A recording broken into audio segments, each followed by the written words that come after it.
수익률의 나침반이 되어줄 주식 이야기 의제 토크. 이 올해만 국내 증시 7.7에서 7.6조 원을 사들인 외국인. 이 오늘을 마침표를 찍게 된 13일간의 코스피 상승 랠리를 이끈 것도 이 외국인들의 수급이었는데요. 이 앞으로 우호적인 수급 유입이 지속될 것이라는 반가운 전망이 나오고 있는 가운데 말 그대로 편식에 가까운 매수세에 경계를 해야 된다는 목소리 또한 함께 나오고 있습니다. 자, 외국인들이 골라서 담는 종목들은 과연 무엇인지 저희가 살펴보고요. 이에 대한 우리의 대응 전략은 어떻게 짜봐야 될지 가장 뜨거운 우리 불기둥 팀과 함께 이야기 나눠보도록 하겠습니다. 자, 최장 35년 만이라고 하더라고요. 최장 코스피 랠리를 이끈 외국인들. 하지만 계속되는 유입에도 지수 상승폭은 제한적인데 이 원인이 일단 무엇인지에 대해서부터 저희가 한번 여쭤보도록 하겠습니다. 어느 분께서 먼저 포문을 열어주시겠습니까? 그래, 강은숙 대표님. 네. 네. 일단은 지금 현재 우리 시장의 흐름들 여러분들이 아마 느끼셨을 겁니다. 저희가 이제 최근 어제 오늘 정도에 이게 이제 35년 만에 랠리다. 13거래 일제 상승 흐름이다라는 얘기들이 나오면서 아마 접하셨을 텐데 이런 흐름에도 불구하고 사실 매스컴 방송에서는 이맘때쯤 되면 굉장히 시끄럽게 와 코스피 지수가 이만큼 올랐다라는 얘기들이 있을 텐데 굉장히 의외로 좀 조용한 그런 편입니다. 이 이유는 일단은 먼저 그때 예전에 그 1984년도의 흐름을 본다라면 그때는 9.9% 이상의 어떤 상승률을 보였었고요. 어제 같은 경우에는 5.5%, 5.53% 정도의 상승률 한 반 정도밖에 안 되는 그런 상승률이었습니다. 그리고 흐름을 보시면 13거래일 때 상승이 됐지만 상승의 그 흐름이 굉장히 가파르지 않았고 비비하게 조금씩 오르는 그런 모습이었는데요. 또 하나의 원인을 짚어볼 수 있다라면 1984년도에 상승 랠리를 보일 때에는 삼저 호황 현상이 있었습니다. 저금리, 저유가 그리고 낮은 원화 가치 또 경제 성장에 대한 기대감들이 반영이 되면서 상승이 있었었고 2006년도에도 12거래 일제 상승 흐름이 있었는데 이때에는 지금처럼 미국의 장단기 금리가 역전이 되는 현상들이 있으면서 금리 인상이 종료될 것이다라는 그런 기대감들이 부각이 됐기도 했었습니다. 근데 지금 같은 경우에 이제 원인을 찾아본다라면 가장 중요한 원인은 이 기업, 국내 기업에 대한 어떤 실적에 대한 부분들을 찾아볼 수 있지 않을까 싶습니다. 코스피의 지수가 제한적인 상승을 보이고 있고 외국인들이 지금 이렇게 편식으로 종목을 매수하고 있다는 건 전체적으로 국내 기업들의 눈높이가 실적에 대한 눈높이가 지금 현저히 낮아진 상태에서 실적이 나오고 있기 때문에 물론 지수 상승을 이끌어내고 있고 외국인들의 매수세가 들어오고는 있지만 2019년도에 어떤 실적이라든지 수출이라든지 또 시장을 주도했던 반도체 업종이라든지 이런 부분들이 아직까지는 긍정적으로 미치지 못하기 때문에 계속되는 유입에도 불구하고 상승폭은 제한적이고 또 글로벌 시장의 흐름들이 많이 상승이 되는데도 불구하고 국내 증시는 많이 오르지 못했다라는 점 이게 사실 장점일 수도 있지만 우리가 왜 주식을 할 때 보면 테마주들의 흐름도 볼 때는 못 가면 못 간 이유가 있다라고 꼭 얘기를 하게 되죠. 그래서 국내 증시 같은 경우도 그런 흐름들이 지금은 상승의 어떤 제한폭을 잡아내는 원인이다. 국내 어떤 기업 실적들 이런 것들이 가장 우려감이다라고 보실 수가 있을 듯합니다. 그래요, 좋습니다. 자, 이어지는 질문 우리 김동겸 대표님께 한번 드려보도록 하겠습니다. 자, 외국인들 계속되는 유입에도 지수 상승폭은 제한적인데 이 원인을 어떻게 보고 계시는지 우리 김동겸 대표님의 개인적인 생각이 궁금해집니다. 어떻게 보시나요?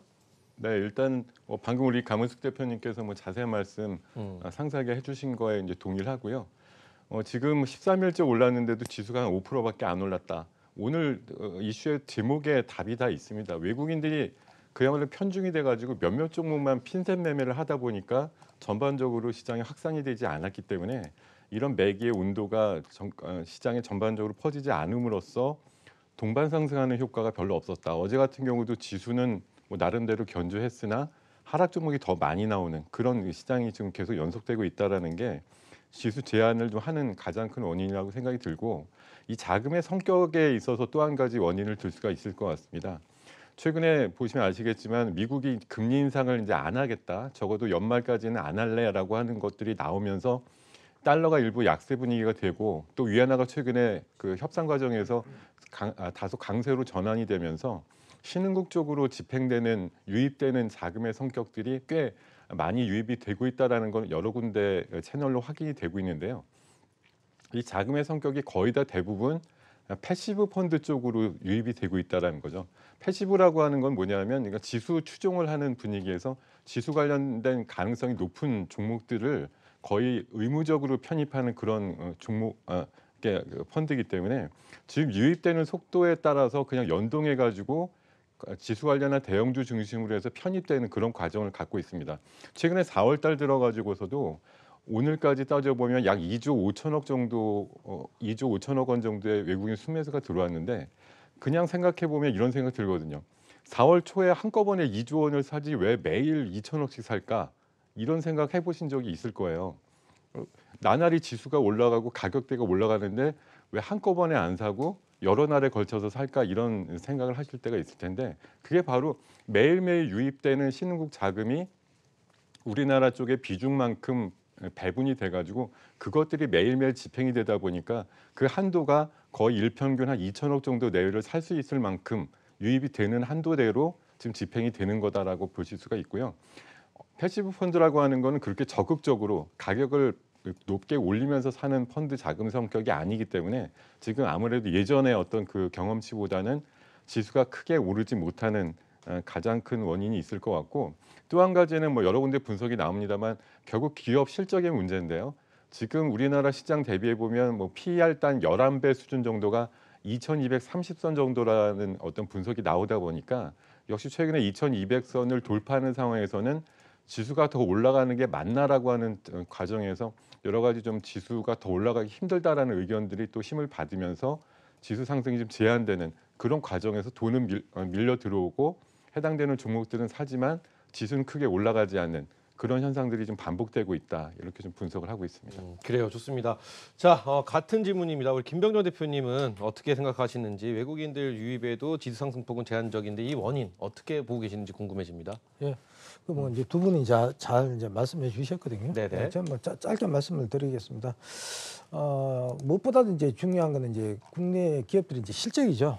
실적인데 지금 코스피 상장사들의 이제 1분기 그 영업이익이 이제 전년 동기 대비해서 이제 30% 이상 이제 감소하지 않겠나 이런 얘기들이 이제 흘러나오고 있습니다. 그렇다 보니까 대체적으로 이제 실적이 좋지 않다 보니까 실적보다는 이제 수급에 견인해서 이제 매수하는 이제 외국인들이 이제 경향이다 이렇게 볼 수가 있는데 이제 쉽게 말씀드려서 이제 편식을 한다 이렇게 이제 보시면 되겠는데 주로 이제 이 삼성전자라든지 이제 SK 하이닉스 또 뭐 삼성전기 이런 세 종목에 이제 집중적으로 매수하는 이제 그런 모습을 보여주고 있습니다. 이 국내 증시가 사실은 이제 그 3월달 이후에 이 지속적인 이제 상승 랠리를 이제 보여주고 있다고 하지만 조금 전에 말씀드렸다시피 이제 외국인들이 이제 주 매수하는 이런 종목들 삼성전이라든지 SK하이닉스, 삼성전기 이 종목에만 전체 매수의 절반에 가까운 한 1조 원 가까이 매수를 했습니다. 이제 매수를 이제 했고요.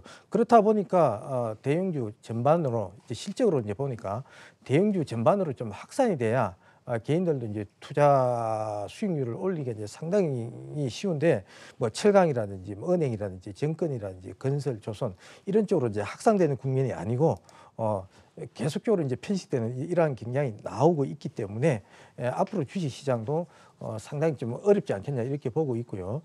그다음에 이제 두 번째 이제 미국의 이제 금리 문제인데요. 사실은 이제 올 초만 하더라도 이제 미국이 이제 올 하반기에 금리 인상을 한 2번 정도 할 것이다 이렇게 이제 얘기가 됐었어요. 근데 이제 막상 이제 금리 인상이 뭐 거의 하지 않을 거다 이제 파월 의장이 이제 이 얘기를 했지 않습니까? 그렇다 보니까 이제 금리 문제로 인해 가지고 좀 뭡니까 종목이 매수세가 이제 유입이 돼야 되는데 그렇지 못하고 그렇다 보니까 실적 문제로 인해서 어떤 SK 하이닉스, 삼성전자 만만한 이런 정도의 수급이 들어오는 것이 아닌가 이렇게 보고 있습니다. 네, 좋습니다. 자, 저희가 외국인들의 유입에도 지수 상승폭은 제한적인데 그 원인이 무엇일지에 대해서 세 분께 한번 여쭤봤는데 이 질문도 한번 드려보도록 하겠습니다. 이제 1분기 실적 발표가 시즌이죠, 이제 그렇죠. 이 시즌 실적 발표 시즌 이후 수급 조정이 나올 것이라는 전망이 솔솔 들리고 있습니다, 그렇죠. 이거 어떻게 보고 계시는지. 실적 시즌 이후의 수급 전망 어떻게들 예상을 하시는지 이번에는 우리 김동엽 대표님께 한번 먼저 여쭤볼까요? 네, 전부 개인적인 의견으로는 저런 얘기가 왜 나오는지 좀 의아한 상황이고요. 지금 코스닥 같은 경우는 사실 상대적으로 보면 외국인 수급이 거의 지금 닿지 않는 상황이거든요. 4월 달 들어서도 거래소 쪽은 2조 4천억 대를 샀지만 코스닥은 전체적으로 봤을 때 한 1,400억 정도밖에 지금 유입이 안 돼 있는 상황인데 그게 뭐 저는 당연히 요인 중에 하나가 실적 시즌이다. 이런 요인이 가장 크다고 생각하고요. 코스닥의 대표주 시가총액 상위 종목들 20등 안에 드는 많은 제약바이오단에 있는 종목군들이 대부분 실적들에 대한 전망치가 좀 불투명하거나 불확실하거나 좀 줄어드는 그런 경향이 있기 때문에 실적 시즌에 걸맞게 종목에 대한 편입을 하기에는 수급적으로 약간 좀 때가 이르다라는 생각이 드는 것이고 어떻게 보면 실적 시즌이 마무리되는 상황에서 새로운 수급이 코스닥 대형주들 위주로 해서 한번 실릴 수 있다라는 가정도 들고 있고 특히나 지금 삼성전자나 하이닉스 같은 경우가 실적이 좋아질 거라서 들어오는 수급은 아니거든요. 그러니까 실적 시즌이 끝나기 때문에 역시 수급이 중단된다 이런 그 논리도 맞지 않다는 생각이고 어떻게 보면 우리나라 약간 그 감익될 수 있을 법으로 예측되는 1분기 어닝 시즌이 마무리되는 시점에서 2분기 실적이 가시화되는 7월이나 8월 정도 전까지 어떤 실적에 대한 그 걱정을 좀 덜 수 있는 그런 공백기를 맞아서 새로운 수급이 충분히 유입될 수 있다라는 가정을 저는 오히려 드리고 싶고요. 다만 MSCI 쪽 중국 A주에 대한 편입 비중 그 확대 소식이 얼마 전에 확정이 됐죠. 그래서 5월 말이라든가 8월 말 정도에는 단기적인 수급이 잠깐 빠질 수도 있다라는 점을 좀 감안하셔야 되겠지만 예상보다 많은 수급이 우리나라에서 이탈될 것 같지는 않고요. 오히려 그런 공백 이후에는 추가적인 외국인들 수급이 2016년도에서 2017년도 사이에 들어왔던 모양대로 유사한 흐름을 보이면서 굉장히 많이 들어오는 어떤 시절이 앞으로 진행될 거다. 이렇게 전망을 하고 있습니다. 그래요, 좋습니다. 자, 그러면 이 질문은 지금 우리 김동엽 대표님한테 드린 걸로 저희가 대신하도록 되겠습니다. 사실 이게 그렇게 중요한 질문은 또 아닌 것 같아서 많은 분들이 궁금해하실 만한 이야기를 한번 드려보도록 하겠습니다. 이 지금 외국인들이 편식 업종을 가만히 보면 전기 전자 업종에 굉장히 많이 집약이 되어 있습니다. 자, 그렇다면 제가 궁금한 건 전기 전자 업종의 편식이 언제까지 계속될지 그리고 또 이 원인과 부작용도 분명히 그 안에 있지 않을까 이 질문을 드려보면서 외국인들의 편식에 따른 대응 전략 우리는 또 어떻게 준비를 하면 되고 또 어떤 업종을 우리가 또 주목을 해봐야 될지 좀 질문을 많이 뭉쳐서 합쳐서 좀 드려보도록 하겠습니다. 먼저 이건 가문숙 대표님께 한번 여쭤볼까요? 네, 일단은 전기전자 업종에 편식하는 주요 원인은 우리 방금 김 대표님도 말씀을 해주셨는데 사실 기업의 실적에 대한 불확실성들 때문에 일단 전기전자 업종에 외국인들의 대형 매수세들, 대형주 위주로의 매수세가 들어오다 보니 가장 안전한 종목들을 찾다 보고 하다 보니까 지금 전기전자의 매수세가 강하게 유입되고 있는 부분들입니다. 그러면 이 부분들을 언제까지 매수를 할 것이냐? 제가 보는 관점에서는 이제 방금 우리 질문이었던 실적 시즌 이후에 수급 조정을 얘기를 하셨는데요. 이 실적 시즌이 마무리되는 시점까지 전기전자 업종들의 매수세들이 주로 유입되지 않을까 싶습니다. 왜냐하면 실적 시즌까지 실적이 뒷받침되지 않은 종목들에 대해서는 불안감이 있기 때문에 아무래도 그 불안감들을 해소하기 위해서 그래도 믿을 만한 전기전자 또 삼성전자 같은 경우는 잠정 실적이라든지 1분기 실적에 대해서 이미 안 좋다라고 내놓은 상태이기 때문에 SK 하이닉스, 삼성전기, 삼성전자 이런 종목들을 실적이 그닥 좋지 않음에도 불구하고 눈높이가 낮아진 상태에서 실적 시즌까지 일단은 자금 유입은 돼야 되고 매수는 해야 되는데 할 만한 종목이 없기 때문에 투자처로 지금 보고 있다라고 저는 생각을 합니다. 그래서 이 부분들은 실적 시즌이 마무리되는 시점까지는 단기적으로는 자금이 유입될 거다라고 보여지고요. 그렇다라고 해서 이 종목들이 계속 시장을 주도하면서 끌고 가서 지수를 견인을 하느냐 그렇게 된다라면 아무래도 주도 업종이 되겠죠. 그러나 그렇게 주도 업종이라고 생각은 하지는 않습니다. 지금 어느 정도 많이 올라온 구간이고 이 상태에서는 자금 유입이 어느 정도는 지금 올라오지 못한 바닥권에 있는 종목들이 또 다시 키높이 흐름들이 이어지고 있기 때문에 그런 순환매의 흐름들도 이어질 것이다라고 보여지고요.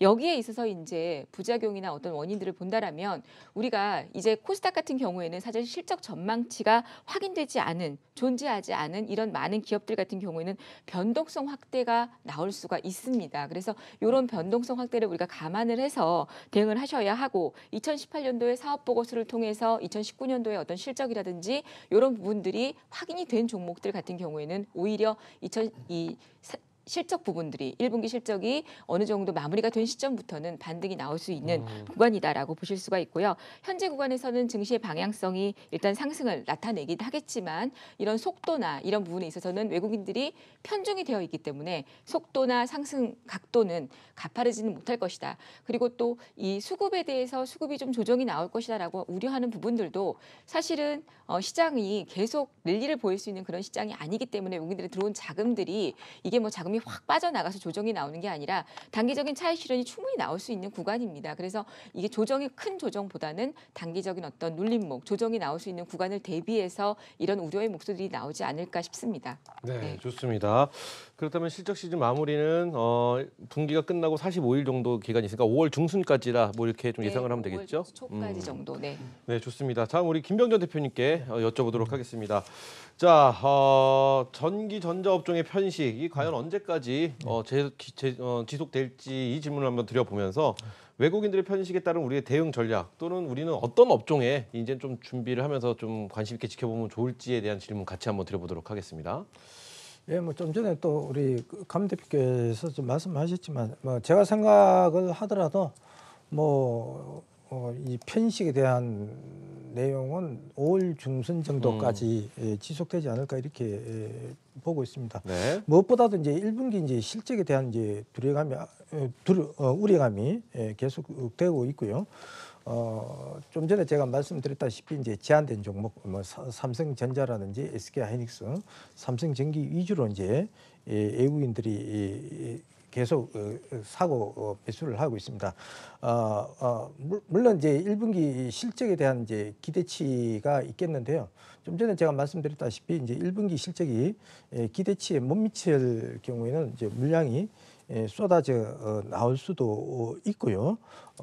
그리고 무엇보다도 이제 그 프로그램 중에서 이제 차익하고 이제 그 비차익 매수가 있는데 비차익 쪽에 지금 최근에 상당히 좀 쏠려져 있습니다. 그래서 특히 이제 물량을 많이 담고 있는 삼성전자나 SK하이닉스 이런 쪽에 물량이 나올 경우 중소형 IT 업종도 같이 물량이 나오면서 이제 급락 가능성이 있기 때문에 투자자분들은 좀 상당히 좀 조심을 하셔야 되지 않을까 이렇게 보고 있고요. 네. 이러한 그 종목들 중에서도 보시면은 전기전자가 뭐 다 가는 것 같지만은 중소형주도 보시면은 일부 종목만 가고 있거든요. 5G 중에서는 뭐 OE 솔루션이 지속적으로 간다든지, 그다음에 반도체 쪽에서는 이제 테스라가 주도주로서 이제 계속적으로 이제 올라가고 있다든지 아주 이제 소수의 종목들이 가고 있거든요. 그래서 빈익부, 부익부 현상이 지속되고 있고 바로 이러한 종목들이 상당 부분 바닥권에서 한 200 내지 이제 300% 정도 이제 상승을 했기 때문에 추격하는 것은 상당히 좀 주의를 하셔야 될 거다 이렇게 보고 있습니다. 그래서 저는 이제 이런 이제 그 외국인들이 편식에 따른 이제 대응책이라든지 어떤 업종에 이제 주목을 이제 하셔야 되는가 하면 결론적으로 보면 말씀을 드린다면 이제 IT 업종 이런 업종에 대해서는 좀 유의를 좀 하셔야 되고요. 주로 이제 실적이 받쳐주는 뭐 그러한 종목들 이제 바닥권에서 이제 막 출발하는 종목이라든지, 그다음에 정책주 중에서 뭐 그동안 이제 많이 올라서 이제 조정을 장기간 받고 있는 뭐 수소차라든지, 그다음에 이제 미세먼지 테마 이런 쪽으로 이제 우리가 관심을 가져볼 필요가 있다고 보고 있고요. 이러한 지수의 어떤 상승이 이제 제한적인 거는 이제 환율을 이제 보시면은 우리가 이제 잘 알 수가 있는데, 지금 환율이 오늘 이제 한 1134원 정도에 마감을 했습니다. 그래서 환율을 보면은 이제 환율도 이제 반등이 나올 어느 시점이 되거든요. 그래서 추세적으로 이제 환율이 이제 상승 국면에 있기 때문에 지수 하락도 이제 염두에 둬야 된다는 그런 이제 관점으로 이제 보셔야 되고요. 특히 이제 삼성전자하고 이제 SK하이닉스 몇 번 말씀드렸습니다만은 이거는 이제 실적으로 이제 가는 것이 아닙니다. 이제 수급으로 이제 가는 것이기 때문에 좀 더 이상 이제 상승하는 데는 좀 한계가 있다. 이러한 이유 때문에 지수는 이제 당분간은 답보 상태에 있지 않겠냐 이렇게 보면서 저는 수급만 보신다면 좀 전에 말씀드렸다시피 이제 그동안 이제 단기간 급등을 했다가 조정을 받고 있는 뭐 수소차 섹터라든지 그다음에 미세먼지 섹터 이런 데 관심을 가져보시고 그다음에 실적주 관심을 일부 실적이 좋은 그 실적주에 좀 관심을 가지는 것이 좋지 않겠나 이렇게 보고 있고요. 네. 좀 바닥권에 있는 업종을 또 말씀을 드린다면 저는 이제 화장품 업종을 말씀드릴 수가 있겠는데 미중 무역 협상 최대 수혜주라는 점 그다음에 이제 5월 달에 이제 시진핑 방한설 뭐 이런 것과 관련한 내용들이 이 화장품 섹터를 끌어올리지 않을까 이렇게 보고 있습니다. 네. 네, 좋습니다. 자, 마지막으로 우리 김동엽 대표님께 한번 여쭤보도록 하겠습니다. 네. 자, 외국인들의 편식에 따른 대응 전략에 대해서 우리 김동엽 대표님께 한번 여쭤보도록 네. 하겠습니다. 그리고 또 우리가 어떤 업종에 좀 관심 있게 지켜봐야 될지까지 한번 여쭤보도록 할게요. 외국인들이 편식한다고 걱정하실 건 없고요. 제가 아마 신입사원 이후에 한 30년 가까이 됐습니다만 그동안 변하지 않은 원칙이라고 할까요? 가장 쉽게 매매 수익을 올릴 수 있는 방법이 바로 외국인과 기관 따라하기라고 하는 어떤 뭐 기법으로도 책이 나와 있을 정도니까 그 원칙이라든가 이게 좀 불변하지 않은 그런 진리적인 어떤 사항들은 앞으로도 당분간 계속될 거다라는 관점에서 외국인들이 매매하는 종목에 대한 편식을 걱정하실 것이 아니라 외국인들이 집중적으로 매매하는 종목을 어떻게 빨리 캐치를 하고 따라붙을 수 있을 것이냐 하는 거에 대한 용기와 행동이 중요하다는 말씀을 좀 드리고 싶고요. 4월 달 들어서 외국인들이 제일 많이 산 종목 10종목 전부 다 수익 났습니다. 개인들이 많이 산 10종목 10개 중에 7개가 손실 났거든요. 언제까지 개인들이 많이 사는 종목에 올인하실 거냐 이런 말씀을 한번 드리고 싶고 지금 전기전자주를 물론 많이 삽니다만 그 외에도 10걸 안에 드는 종목군을 보면 방금 김병전 대표님도 말씀 주신 중국 소유주들 일부 있습니다. 호텔신라라든가 아모레퍼시픽도 포함이 되어 있고요. 기아차 같은 조금 생뚱맞지만 기저효과가 나올 것으로 보이는 자동차 업종에 대해서도 일부 좀 매기를 실어주고 있기 때문에 이런 업종에 대해서도 관심을 가지실 필요가 있다 말씀드리겠습니다.